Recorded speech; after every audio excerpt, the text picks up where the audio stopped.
त्या ठिकाणी पक्ष्यांचा मंजूळ आवाज, वाऱ्यांची झुळूक, एखाद्या वाहणाऱ्या नदीचा आवाज असे असेल तर ते अतिउत्तम असेल. कारण कोणत्याही प्रकारचा नैसर्गिक आवाज हा ध्यानासाठी उत्तम असतो अर्जुना.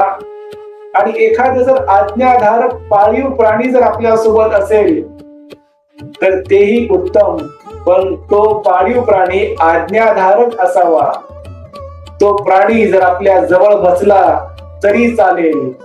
असे हे ध्यान करण्यासाठी वेळ ठिकाण मनुष्याने जाणीवपूर्वक, जागरूकतापूर्वक निवडावे.